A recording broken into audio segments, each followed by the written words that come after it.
much for being here. I am Sobolik, and I am thrilled to announce today that I am running for Fargo City Commission.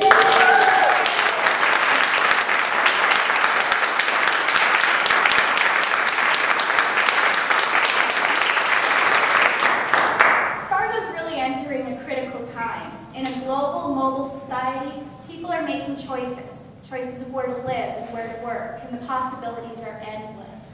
Fargo is going to be competing with cities like Sioux Falls and Minneapolis for our future workforce and our future growth.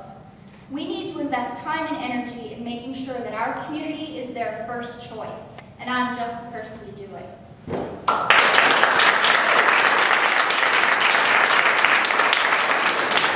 I've had the opportunities to live in other communities, and I chose to make Fargo my home. I came back because Fargo offers me ample opportunities to succeed both personally and professionally. It offers me a safe place to raise a family. It offers me a place where I can have a voice and where I can make a difference. And I'm committed to strengthening our community so others see and realize all that we have to offer. As a community, we need to focus on our biggest asset, and that's our people. The impact of residents needs to be strongly considered with every decision made at the city level. And as your city commissioner, I vow that it will be my utmost priority to put our residents first.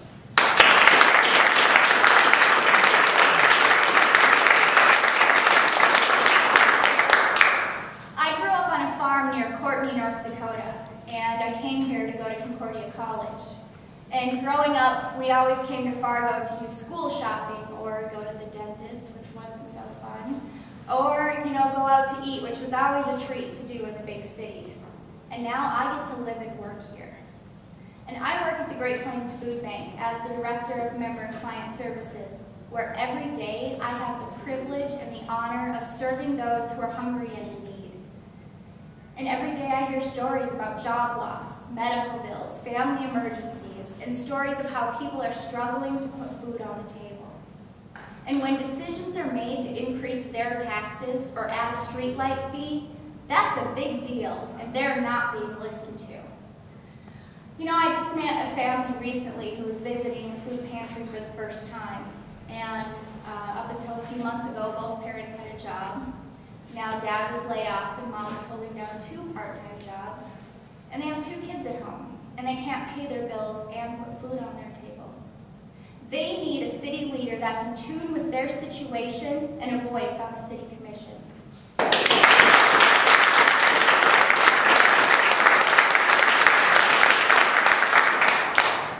As your city commissioner, my priorities will be, first of all, to build a community that attracts our future workforce, our future leaders, and our future businesses.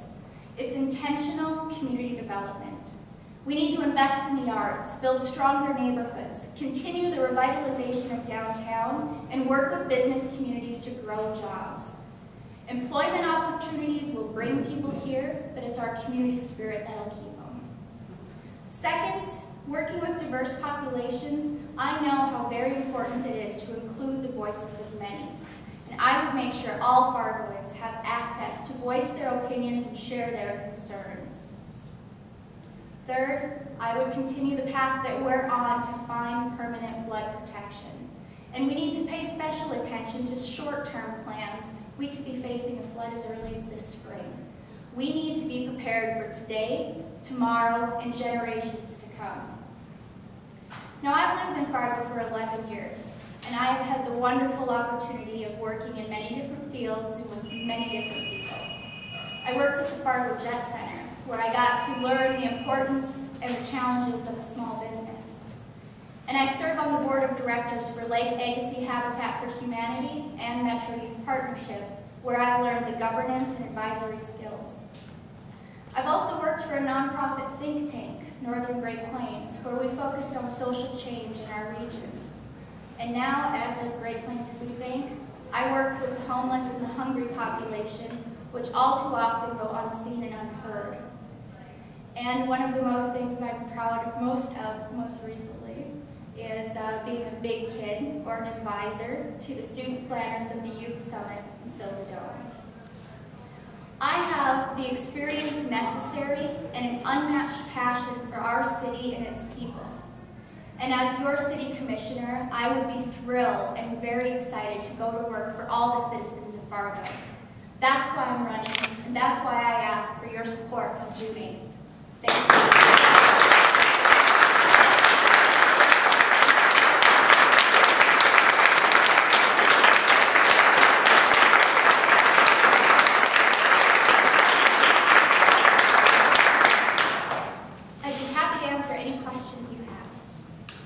Is this the first time you've run for public office, Melissa? This is it. This is the first time.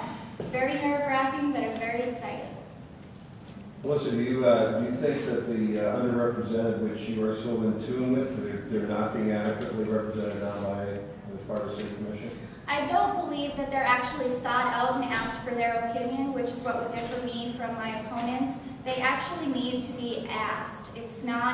They don't have access currently to go forward and bring their voices and make sure that they're heard. I would seek it out. Melissa, you say representing the residents. Do you feel at the current time that maybe there's too much representation of commercial business interests on the Fargo City Commission? I think we need to have a diverse perspective on the City Commission, and I definitely think I would bring a difference. Do you think it's out of balance, though, getting back to Steve's question, if it's probably too much of the business side and not enough of the, junkie public?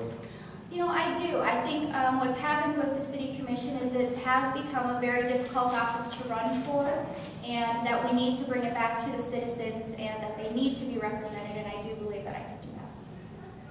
Did someone first plant the seed that you might run, or did you decide yourself? It's been a decision I've been thinking about for some time. My mom will probably tell you I decided when I was 10 or 11 years old that I wanted to run for office.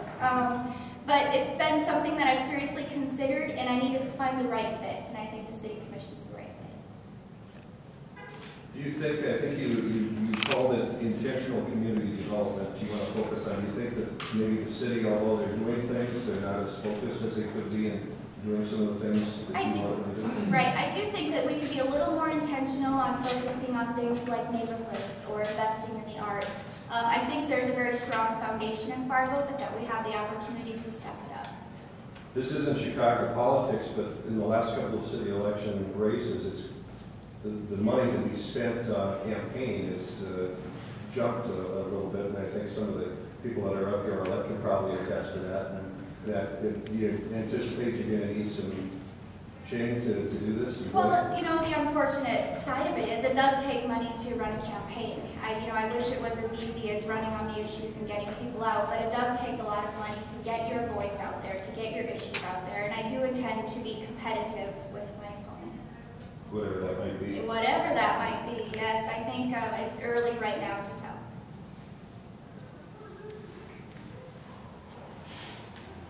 Well, I thank you all for coming today.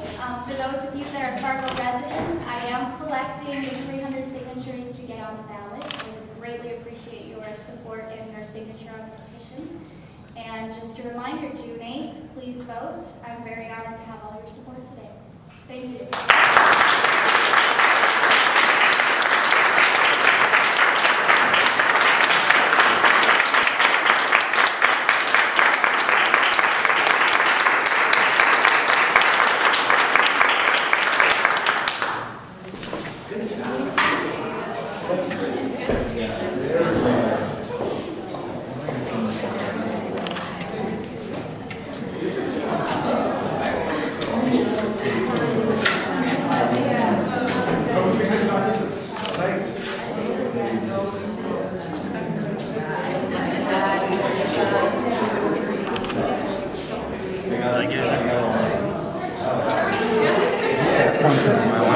It's just lighting back.